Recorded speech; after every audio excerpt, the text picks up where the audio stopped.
دوستش دارم. هیپاپی عجب فیلمایی بشه. میترکونه.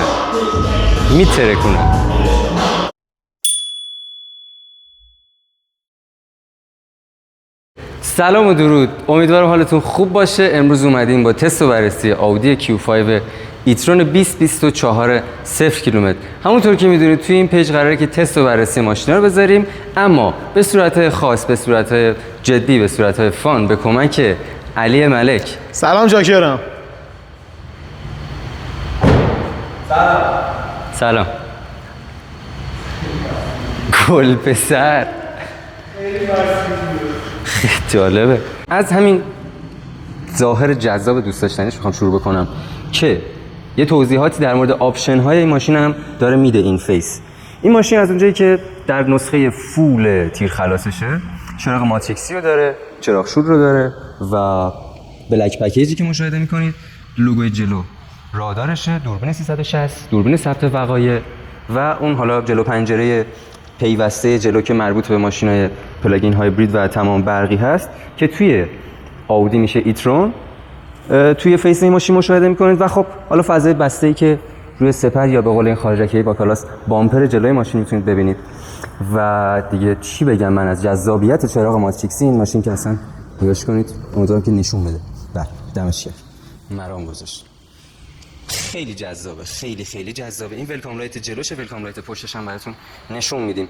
این ماشین میتونه پیمایش 560 کیلومتر رو داشته باشه، چیزی که خیلی‌ها نگرانشن و میگن توی این شرایط که حالا برقا میره چیکار بکنیم، یا اصلا زیرساختای این ماشینا توی کشور ما هست. توی یه سری از شهرها اینا تعبیه شده یا داره تعبیه میشه یا قرار تعبیه بشه. در چیزی که دولت گفته قراره که تا آخر سال تمامی پمپ بنزین‌های سطح کشور یک حداقل جایگاه شارژ برای این ماشینا داشته باشن و این میتونه که خیلی خوب باشه برای این ماشینا. جدای از اون اکسسوری‌های مخصوص بهشون هم اومده که شما میتونید توی خونه‌تون نصب بکنید به صورت فست شارژهای خونگی. و یه چیز جالبی کردید خودم شنیدم این بود که یه اکسسوری داره عین پاور بانک، شما همراهت میبری مثلا سفر، میتونه ماشینتو شارژ بکنه و این خیلی به نظر من تکنولوژی جذابی میتونه باشه که باتری غول‌پیکر این ماشینو، حالا غول‌پیکر که نباید بگیم، باتری این ماشینو میتونه مثلا توی یک ابعاد کوچیک به اندازه یک کیف توی صندوق شما باشه و یک دور یا بیشتر شارژ بکنه. نظر شما چیه؟ نظر من اینه که به زودی قراره که بسیار فراگیر بشه این ماشین. دقیقاً، این که 100%. به خاطر اینکه مزه رانندگی با این ماشین بیاد زیر دهن هر کسی، قراره که تصمیمش درباره ماشین‌های برقی قطعاً عوض بشه. منظوری که میگی از مزه بکنه به دهن سواری، یعنی کسایی که سوار میشن این ماشین، از اون بابته که شتاب فوق‌العاده‌ای داره. این نسخه 40 ایترونشه و 50 ایترونش که 2 دیفرانسیله، شتاب چند برابر بیشتر از این داره که اون دوباره سواری جذابتری داره. ولی این نسخه 40 با این تیپ ظاهری که یک ماشین خونگی یعنی خانوادگی کراسوور رو به حالت اسپورت درآورده، به نظر من خیلی طراحی قشنگ و جسورانه‌ای برای این ماشین. توی نمای عقب این ماشین همونطور که می‌بینید مثل طراحی جدید ماشینا، چراغ عقبش به طور پیوسته طراحی شده و لوگوی 4 حلقه اصالت آودی بجه Q5 و 40 ایترون. این که میگن این ماشینا چینیه، نه دوستان، این ماشینا چینی نیست. مونتاژ چینه، مختص بازار چینه. خیلی ماشین پرفروشیه توی بازار چین این و ماشین فولکس واگن ID4 و ID6. این رو هم بگم که این ماشین بر اساس پلتفرم همون ID6 طراحی شده و توی طراحیش به این توجه کرده که مصرف کمتری داشته باشه برق این ماشین. حالا از بغل اگر بگیری یه حالت کراسوور میانه رو به بزرگ داره، ولی خب اصطلاحاً نمیدونم چرا بهش میگن کوچیک. در کل خیلی جذابه، طول معقولی داره به نسبت، حالا بخوایم دو تا ماشینی که ملموس باشه سایزش بهتون بگیم، از لنکروز حدود 8 سانت کوچیک‌تره تا 10 سانت و از سانتافه 4-5 سانت بزرگتره. قطعاً هم فکر می‌کنم 1.62 باشه. و دیگه از جذابیت این ماشین بخوام بگم، میتونیم بریم داخلش رو نگاه بکنیم که خیلی جذابه. خب داخل این ماشین نشستیم، یه طراحی جذاب اسپورتی داره. این فرمونش که اول از همه توی چشم میزنه و این طراحی داشبوردش که متمایل شده به سمت راننده خیلی جذابترش کرده. و این بخش داشبوردش و حالا ادوات و آپشن هاش خیلی قشنگه به نظر من که حالا اینجا رو یه فضای باز انجام داده براش. میتونید اینجا گوشیتون رو بذارید، اینجا پورت وایرلسشه، دوتا USB-C داره و حالا فندکی اینجاست. دنده این ماشین که خیلی جذاب و جالبه اینه که شما به این صورت میرین داخل حالا دی که حرکت کنه به جلو. فکر کنم من پامو روی ترمز برداشتم. جذابیت این ماشین بخوام بهتون بگم اینه که شما نیازی نیست دکمه استارت رو بزنید. به محض اینکه بشینید داخل ماشین سنسور وزنی که روی صندلیش هست شما رو تشخیص میده و فقط شما کافیه که پاتون روی ترمز بذارید تا ماشین روشن بشه. دیگه ماشین بذاریم دنده پی خاموش شد و به همین سادگی هم روشن شد. این خیلی برای من جذاب. ولی ID4 هم به همین شکله که اون رو هم براتون تست و بررسیشو قطعا میذاریم. دوباره برگردیم اینجا. یه چیزی جذابی که داره اینه که خب مثلا این بخشش تاچه، چراغاش به صورت تاچه، خیلی تاچه جذابی هم هست.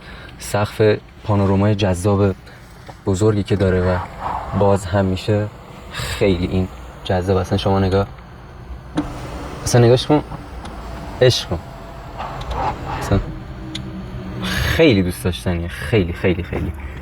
اصلا نگاه اشاره میکنی بهش باز میشه. از این مالتی مدیا یا به قول دوستان ضبطش بگم که 11.2 اینچه و این کالستر به اصطلاح تمام دیجیتالیش که خیلی جذابه. دسترسی های اینجا هم که به صورت لمسی انجام میشه و خیلی قشنگه. گرم کنه صندلی رو داره. توی این بخشش کروز کنترل تطبیقی رو داره که میتونه فاصله‌اش رو با ماشین جلو حفظ بکنه و با سرعت مناسب.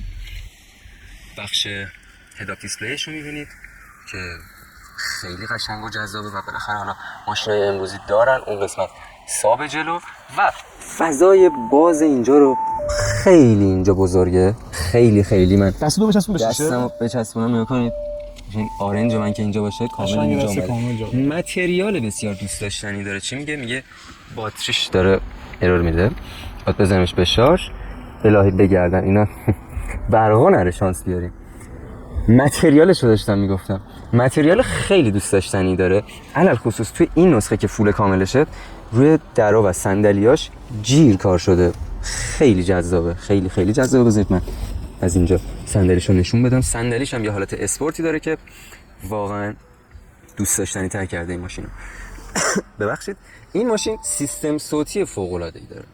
یعنی لذت میبرید. فکر میکنید نشستی توی اون کنسرت و داره خواننده اینجا جلوتون میخونه شخصا برای شما. از داخل این ماشین بخوام بگم اینه که گرم کنه صندلی داره توی این نسخه که فول کاملش باشه و فکر میکنم توی تیپ های بالاترش که به صورت خیلی محدود وارد شده مموری صندلی هم روش تعبیه شده و میگن که توی یه سری تیپ های دیگه سرد کنه صندلی رو هم داره. حالا ما که ندیدیم، اگر شما دیدید بهمون بگید، حالا بگید ما دیدیم، خدا قبول کنه مثلا به آرزوتون رسید. خب یه نکته دیگه رو من بگم. این ماشین رو من دوست داشتم به خاطر این حالا تکنولوژی تاچی که داشت اینجا و حالا اینجا سیستم صوتیش رو گوش بدیم. محشره بسیار تا بسیار قدرتمنده. و یه انتقاد کنم من به این ماشین، این همه آپشن داره. ماشین 2025 روز بالاخره تکنولوژی روز فرمون نگاه کنید نیومده یه فرمونشو برقی کنه. من از این ایراد میگیرم. حالا دیگه نباید که همش تعریف کنیم، این ایراده. مثلا حالا باز نمیتونه بگه مثلا یه نکته جذابتره که من داشت یادم میرفت این ماشین جذاب کرده چیه؟ پدل شیفترای این ماشین آخ داشت اینا رو یادم میرفت. چقدر بد.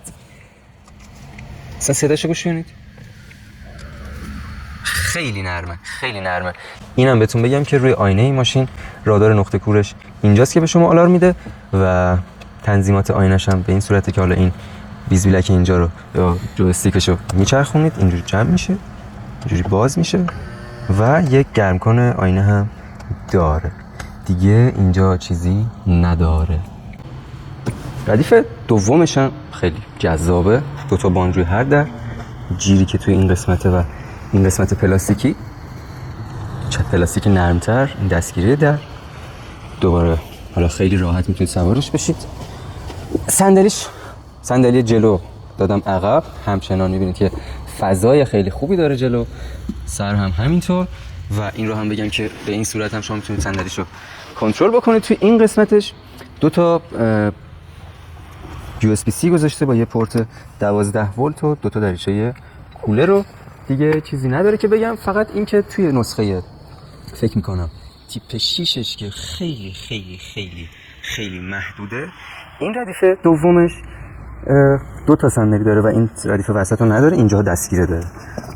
صندلیش به این صورت هم میشه، به این صورت هم میشه، خیلی جالبه. بریم ردیف سوم و ردیف آخرش و توضیحاتی راجع به شارژرش بدم بهتون. شما میتونید درب صندوقش رو از روی ریموتش دوبار فشار بدید و صندوق بسیار جاداری داره همونطور که میبینید. خوش میگذره بهشون. این ماشین توی این ردیف سومش که 7 نفر است، شما میتونید ببینید که شرکت موین خودرو براتون یک شارژر خونگی رو تعبیه کرده که شما با این سری و این قسمت میزنید توی برق، میتونید شارژش بکنید. فول شارژش 10 تا نهایتا 11 ساعت طول میکشه با استفاده از این شارژر. این قسمت دو تا با فرشی جلوتونه و ردیف سومش که صندلیاش با این نخوام میاد بالا و به این صورت هم دوباره میره پایین. توضیحاتی هم راجع به ردیف آخرش بدم. شما این قسمت یه ورودی 12 ولت داری که میتونی شارژ بگیری. حالا یه برقی داره، البته فکر کنم خروجی، من اشتباه گفتم، برق و اینا تخصصی نداره. دو تا هم USB-C، یکی این ور یکی اون سمت داره. این چراغ دوست داشتنی و اینجا هم داره و این ردیف آخرش بیشتر مختص کودکانه تا حالا نوجوان هم حتی فکر نمی‌کنم پشت بتونه بشینه، چون فضای پای بسیار کمی داره اما فضای سر رو داره. بیایم توی این قسمت ماشین که شما می‌بینید نوشته ایترون رو به معنی تمام برقی بودنش. این در باک به این صورت باز میشه که دو تا پورت شارژ داره. شما میتونید با استفاده از این فست شارژ های بیرون و بغل خیابون رو استفاده بکنید که توی یه سری شهرها هست، یه سری جاده ها هست، هنوز داره ساخته هم میشه ولی خب هنوز به طور کلی تو کل کشور نیست. اینم برای پورت شارژ خونگیتونه. اینو گفتیم 10 تا 11 ساعت طول میکشه و با استفاده از فست شارژش که توی خیابون رو بخواید شارژ بکنید چیزی حدود 40 دقیقه طول میکشه تا به 80% برسه. این هم از مشخصات برقی این ماشین. حالا یه سوال سینا جان،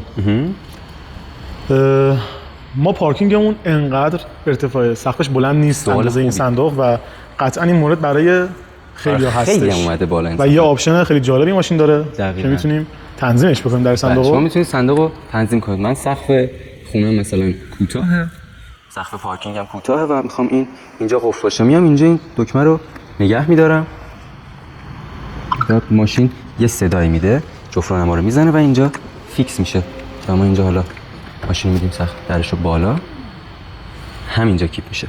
حالا من میخوام اینو مثلا برگردونم به حالت قبلش یا یه جا بالاتر پایینتر، اینو با استفاده از دستم حالا هدایتش میکنم. یه نکته رو من دوباره بگم، نسخه بلک پکیج این ماشین رو من بیشتر از سیلور پکیجش دوست دارم، چرا که میخوام حس و حال اسپورتری رو به این ماشین داده. توی دیزاینم دیدیم که یه سری ماشینا رو فقط با بلک پکیج ساده بهشون رخ میده و استایل میده و خیلی قشنگشون میکنه.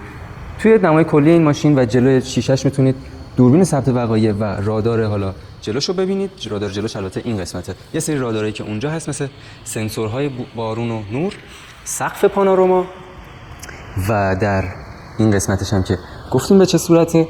یه نکته دیگه هم که این ماشین داره، خب همه میدونن دیگه ماشین فول برقی اگزوز نداره، پس روی سپر عقب شما چیزی از جای اگزوز نمیبینی. یه سپر خیلی خوشگل و ساده‌ای داره که شما میبینید. دوباره اینجا نوشته ایترون رو داره همینطور که اینجا هست و موین خودرو که وارد کننده این ماشینا هستش دیگه. دوباره باز بخوام از اسپورت بودنی این ماشین بگم، این اسپویلر یا همون بالای عقبش که خیلی قشنگه، می‌بینی دوباره از این زاویه که بگیری اینجوری میاد، یه موج قشنگی داره در کل. اینم از ظاهری ماشین. خب علیرضا شما سوالی چیزی تا اینجا نداشتی؟ نه دیگه، همه چی رو گفتیم و قشنگ این ماشین رو موشکافیش کردیم. دم کسایی هم که تا اینجا ویدیو دنبال کردن گرم. سابسکرایب و لایک و کامنت و اینا یادشون نره، میدونن که ما خیلی به حمایتشون نیاز داریم و واقعا ممنونیم ازشون که این همه وقت میذارن و ما رو نگاه میکنن. بهشون قول میدیم که توی ویدیوهای بعدی هم بتونیم محتوای جذابتری بهشون ارائه کنیم. مرسی، دوستتون داریم، خدا نگهدار.